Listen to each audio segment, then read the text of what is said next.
everybody, Cal Banyan, Cal Banyan's Hypnosis, etc. I'm, guess who, Cal Banyan, and I'm so excited to tell you something that, if you're watching this video anywhere else besides calbanyan.com, you need to go there right now, because I know websites, they snatched this up from YouTube, put it on their website, and I got no problem with that. Go ahead, it's okay with me, but you have a lot better experience if you go to calbanyan.com, because right below here is the text, the graphics, the links, and other cool stuff like weekly specials that just make this podcast more valuable to you. Plus, there's a link right below it on calbanyan.com that is an audio-only link, because some of you like to just listen to us instead of looking at us. And excuse me, if you've been watching the last few podcasts, you know that I'm working through kind of a little sniffle here, and I picked up a little bit of a laryngitis, sore throat thing at the National Hypnosis Convention, and since we record 4 podcasts at a time, this is just a few days after the convention, and I'm still getting over it. Don't think I've been sick for 3 weeks. Don't send me, herbal medicines or something like that. All right, with that out of the way, let me tell you that I'm excited to have back with us once again, Brenda Titus. Let me tell you about Brenda. Nobody has more enthusiasm for what we do than Brenda Titus. And you know what? She is dedicated to not only helping her clients, but helping others in the profession. I've never seen someone surpass her desire so quickly in the profession, in her rise in the profession, to want to help others. Yes, she's got a BA in sociology. Yes, she's got an MA in criminology. Yes, she could have been the hypno police, but instead, she's a 5-pather, and of course, I've been drumming it. She's the newest recipient of the 5-Path Leadership Award. How you doing, Brenda? I'm doing great, Cal. Thank you so much. And let me tell you all a little bit about Cal. Of course, when he talks about that 5-Path Leadership Award, it would be nothing without Cal Banyan and his wife Maureen. They are here in Tustin, California with the Banyan Hypnosis Center. Beautiful training facility here. Great place to come and study, a very professional environment. And I hear that we are going to have students coming up in October. Isn't that right, Cal? Yes. Yay! Gosh, it's like the biggest secret there is. Let's see, I'm looking at a link here. October 15th through the 25th, it's going to be the October HypnoFest training. It's going to be lots of hypnosis training. It is our usual NGH approved 5-Path certification. That's even more than that. It's the NGH approved Banyan Hypnosis Certification Super Course with 5-Path and 7-Path. 10 days to excellence, and we're so excited. By the way, there's a weekend in the middle, so you get 2 days off. You're here in Orange County, California. You can hit the beach. You can go to Disneyland. You can go to Knott's Berry Farm, Universal Studios on the weekend, and kind of recharge your batteries. Let's see. How's that sound? Awesome. I love it. I love it when we have students here in the center. It's exhausting because I'm kind of adding in time to make sure that I can help with supervision and just talking and mentoring with people and spending some time with them, but it's so worth it, even with the extra time that we put in, the long days and everything, because just the energy and the excitement of having new people and meeting new people and sharing my passion, as well as watching them grow and change as they're learning 7-Path. It's just a great place to be. So I'm looking forward to October. What's the coolest thing is you watch people come in on the first day and they've never hypnotized anyone. And then you get to watch them day by day, because twice a day you practice, right? What's that like for you to watch them change? Oh my gosh, just to watch their confidence level, and also because they practice age regression, so they're doing practice happy time age regression, and it fills my heart so much to watch people have these moments of revivifying their first bike ride without training wheels, or a Christmas morning, and it's just, I love it. I love it when we have students here. Hey, and you guys and gals watching, every day, Brenda, Maureen, and Tally, all certified hypnotists, people who've seen clients, they supervise the practice sessions, and it's just my public thank you to Brenda, Maureen, and Tally. They don't get paid extra for it. They just come in because they understand that to really grow in the profession, you must be a teacher. And when you're teaching these new hypnotists, you're growing and learning. Isn't that right? Yes, absolutely. Cool. Hey, what are we going to talk about today? Well, today we are going to talk about a couple of mini topics. I want to talk a little bit about some communication issues, communication with our clients. Then I have some questions for you about those stage hypnosis shows because I want to understand so much better. So my first couple of questions, this was actually, I had an email from a five-pather who asked specifically about working with clients who are not the same language originally. So, either English is a second language, or we do have five-pathers who are out there internationally. That was why I stumbled on my language there for a moment myself, because they might be seeing a client in Dutch, but the client speaks another language. So just looking for some tips on how we can communicate clearly these concepts that sometimes can be kind of confusing, or, even explaining certain things to people when we have that language barrier already set up in front of us. Okay. First of all, what's our general rule? Who can be hypnotized? People of normal intelligence. Yes. And mentally healthy. Yes. Right? And why do we need that? So that we can communicate with them. And, we don't have to be psychologists. We don't have to be doctors. We work mainly with normal everyday people with normal everyday problems and issues and stuff like that. So when the client comes in for the first time, they fill out some paperwork, then what are they going to do? They're going to watch a pre-talk video, and then they're going to come in, we're going to finish the pre-talk in the first part of the pre-hypnosis interview, ask them, why did you come in here today? What is it that you want to accomplish? Is there any questions about anything you saw in the video? Do you have any questions about hypnosis? And as you enter into this dialogue, you find out, do they have the capacity for you to communicate with them? Now here's something that is kind of like a Banyanism, and that is simple talk is hypnosis talk. And that is the more simple you can state what needs to be stated, the more readily it is accepted by the subconscious mind, and also the instructions are more readily followed. And so as you're talking to the person, you find out what level of vocabulary they have.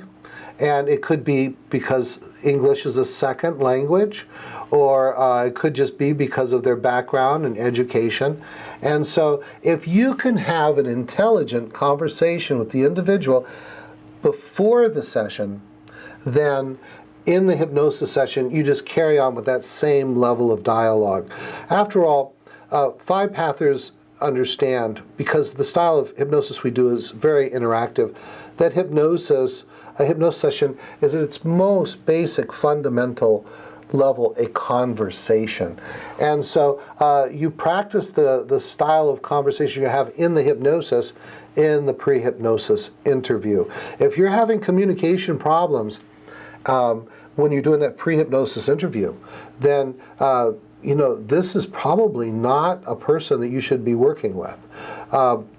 Or you need to dial down and become more simple. But if you can't get simple enough to where you can still have an intelligent, productive conversation, then you're not going to be able to have a productive hypnosis session. Does that make sense? That does, definitely. So keeping it simple, dialing it way down, and also being aware of sometimes, we had seen this recently in a post on our five-pathers board, of even realizing once one of my colleagues had said that their client kept speaking in past tense while they were doing age regression, but they were still in it, and it turned out to just be even just a misunderstanding of the language. The client was revivifying. They were right there. They were in the middle of it. It's just the way that they spoke about it was not quite what the hypnotherapist expected. Right. When people speak in past tense, when you're trying to do age regression, the most common problem is they didn't understand the instruction that they were actually supposed to regress and relive the thing. The other is that they're not deep enough and they're unable to revivify. But the weird thing that can happen is, and one of the videos I have available to our students, called the Michelle video, is I had a client that always spoke in past tense. Her parents were Polynesian speakers, and there's something about an idiosyncrasy of her speech that caused her, even when she was revivifying, to speak in past tense. And that was, of course, driving me crazy during the session, because I'm thinking, does she not understand that she's supposed to be reliving it as if it was happening again?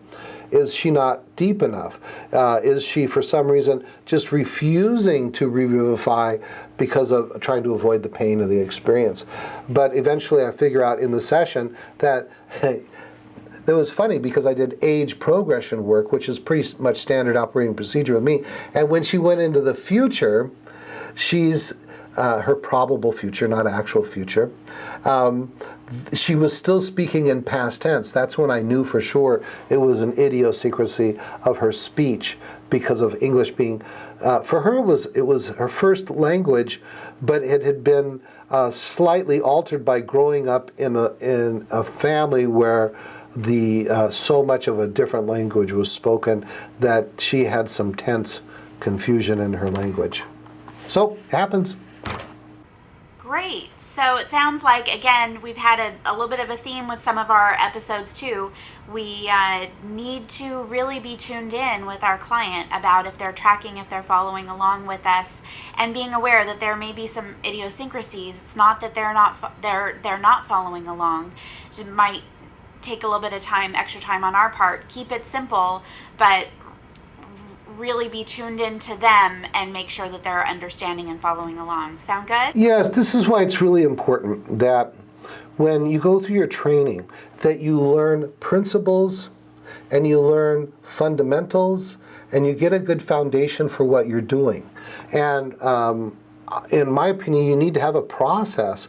So you're going from point A to point B to point C to point D, and so on, because that allows you the flexibility to work with clients in the way they need to be worked with when you're working within concepts of principles and not just a script, not just a checklist, because people will need you to do different things for them. Brenda, have you ever had a textbook client that did everything perfectly? No. That's right. That's right. Good. What else you got? All right. So the next mini topic I'd like to talk about today, I want to pick your brain about stage hypnosis, because I love stage hypnosis. If I could have gone to every single show at the convention, I would have, but I needed a break and I was tired. But I did go to a couple of them, and I went with a couple of five-pathers. And the best way to explain my question to you, Cal, is how do they do that? I really want to understand, especially because I think it helps me understand then, and all of the rest of us want to understand how they're able to get their participants to do these amazing things, because I think that that's what the public sees, and so then it helps us be able to explain better with our clients. So Cal, help us out. What's going on in these stage hypnosis shows I love so much? You know, one of the things is, I think there is a misunderstanding about hypnosis and from perspective. And I've heard one well-known trainer say that the more you add psychology to hypnosis, the more you dilute the hypnosis. And I totally disagree with that. The person who said that was not a psychologist, did not have any significant psychology training. And my background is all psychology. Bachelor's degree in psychology, master's degree in psychology, ABD for PhD in clinical psychology, and which means all but dissertation. And so I cannot separate psychology from hypnosis. And what is psychology? It's really the study of the mind. And So when you look at stage hypnosis just from a stage hypnotist point of view, which is valid, but we can add to it when we start looking at it from someone who has advanced psychological training. And so I'm going to tell you something that might be shocking. You can have an absolutely hysterical, successful hypnosis show with no one going into hypnosis. Oh. Uh-oh. Now, of course, the more people that go into hypnosis, the better. But what you need more than hypnosis is you need compliance. People following instructions, buying in to the illusion or the process or what you're trying to do. And so, let's say that, so there's a number of things that's going on here. So I'm glad we have a little bit of time to talk about this. Yes. So there's certain principles of consciousness, and that is that it's persuasion. There's studies that were done that, for example, let's say you wanted to increase seatbelt wearing behavior, and you go to this neighborhood and you go to the people, homeowners, and say, can we put this huge sign, it's like 10 feet by 20 feet, in your front yard that says, buckle up, or something like that. And you know what? Most people said, no, you ain't putting that in my yard. But then what they did is they went around to another identical group and they said, hey, would you mind putting this small sticker on your window or on your bumper of your car that says, remember to buckle up? And you know what? The compliance was much higher, as is no surprise. But then, when they went back and they said to those same people that bought in on the little thing, hey, would you be willing to put this big sign on your front yard that says buckle up? That they doubled, tripled, quadrupled the number of people that say, yes, I'd be open to doing that, or yes, go ahead and do that. So what's the lesson about stage hypnosis? What they do, a good stage hypnotist will, hypnotize the group. Well, let me go before that. Now, I was curious about this too, so I took a course on stage hypnotism. I've never done stage hypnosis, but I'm a person that is I know about hypnosis. I'm very good at observing human behavior, and I've studied persuasion. And so what's going on here is they'll do like suggestibility tests, like hands rising and falling, hand clasp tests, a number of different tests. When someone is successful at that, that's just a little thing. It's like the bumper sticker on the car. And they're in the audience, there's not a big deal about it. Maybe it worked, maybe it didn't. And then the hypnotist will invite those that had success with that to participate in the show. Now it's greatly increased the probability with no hypnosis at all that when they ask them to do something more fun, bigger, sillier on stage, that they're going to do it.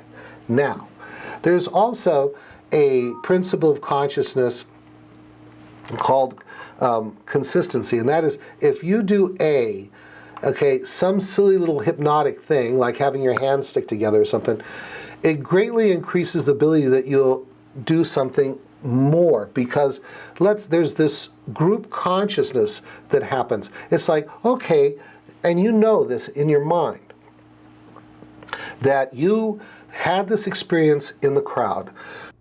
That little thing worked. Then you go up on the stage, it is expected of you for stuff to start happening. And if you're not compliant with the directions, I'm purposely avoiding the word suggestion. Suggestion, the directions of the hypnotist to do something else a little bit more fun. See, and so there's this stepwise pyramiding of doing more and more silly, entertaining things.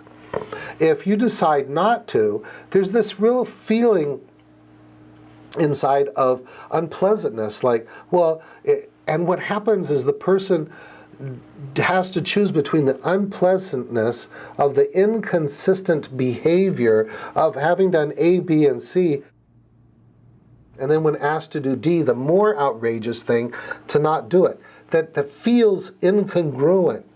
the dissonance inside, or to just go along with the crowd and do the next funny thing. I don't know, like hula hoop, or to do a Hawaiian hula dance, or something silly when the music comes on.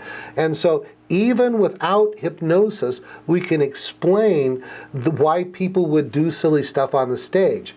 Now, here's another thing. Everybody that goes on the stage knows that when you go on the stage, you're going to be asked to do silly, fun stuff.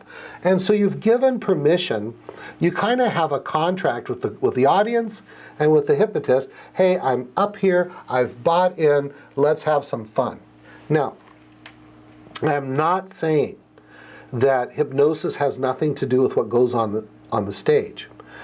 But there is a whole lot of factors going on outside of the realm of hypnosis that explains why people do those silly things on stage.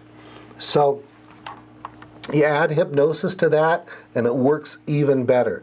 But this is why people will do stuff that they would not normally do that's so out of character, is they've been brought through a process that encourages, allows, and suggests fun, outrageous behavior. How's that? Awesome. Thank you, Cal, so much. I know, like I said, I talked to people all weekend. I was there with a couple of friends, and I watched them on stage, and I, talking to them afterwards about their experience, or showing them the pictures that I had taken of them, and just hearing their feedback. I just really wanted to get your take on that because, like I said, I love stage hypnosis. I think it's fun. I think it's fun. At the same time, they all said, well, come on, let's go. And I said, no way am I getting up there. Okay, that was going to be my question to you. Yeah. Why not? I don't want to. That's right. Partly because I like to watch it. I enjoy watching it. It is possible that under the right circumstances, I could get up there and I'd probably be pretty hysterical. But, I got to keep my professionalism going on, right? Well, that's it. I mean, at that moment, in that time, you were choosing not to do that. Yeah. Another time you might. But do you understand that if you had chose to do it, how you would be buying into it? I especially after the way that you just explained it, oh yeah, it's true. If I would have gone in with the intention of, yeah, let's do it, let's have a great time, it would have been very different. And I have to say, it's so neat to go to the shows at the convention because you already know, you've got these hypnotists. There was a woman who was in one of the shows and she was great and she was bought in the entire show, just, loved her. And she won she was recognized at the banquet for her significant contributions to the field. She was installed into the Order of Braid on Saturday night. And I thought, oh my gosh, how amazing is this woman that, she can get up there, have a good time, be so silly, dancing to Hair or whatever. And then Saturday night, be so honored with such a high honor in our profession. So I think it's so, I enjoy it. I enjoyed the experience. I enjoyed learning and having fun as well. And having so many great opportunities to discuss it actually with my friends that I went to the show with and ended up watching for most of the evening. So thank you, Cal, for talking about that. I know it's kind of one of those different topics, but it's out there. It's something that the public often that's their question. So thank you so much for letting us talk about that today. Hey, you know what? And so there was a rumor out there some time ago that I don't like stage hypnotists. That's not true. I get lots of business, lots of referrals from stage hypnotists. When it's done well, I think it helps to build awareness about our profession. Of course, anything can be done poorly and then it hurts us. But I think the vast majority of stage hypnotists out there are raising awareness, building our profession, and hey, you know what? If you are a person that's coming into our profession and you want to help clients, one of the best ways you can advertise what you do is to take a course in stage hypnotism and do some stage hypnosis work. All right, we'll wrap it up. All right. Well, thank you all so much for joining us today. And we look forward to seeing you next time. We'll tackle some more issues and questions. But for now, I am Brenda Titus. You can reach me at brenda@ochypnotherapy.com. I'm also on Facebook under Healing Path Hypnosis and OC Hypnotherapy. Try to post inspirational things or different things over there, and I thank Cal for being here, having me here today. So I will sign off with that. Thanks so much. Have a great week, everybody. All right, thank you, Brenda. And everybody, please go to facebook.com/hypnosis/etc. Get in on the conversation. Go to hypnosis.org, O-R-G, because there we have some free how to hypnotize. Let's learn how to do instant rapid inductions and just become a better hypnotist. And we got all kinds of good stuff on there. Easing, so much good stuff. Great resource. That's it for now. See you in class. See you October. And if it's past October when you see this, just go to hypnosis.org. I always have my schedule there. And of course here on calbanyan.com. That's it. Cal Banyan signing off.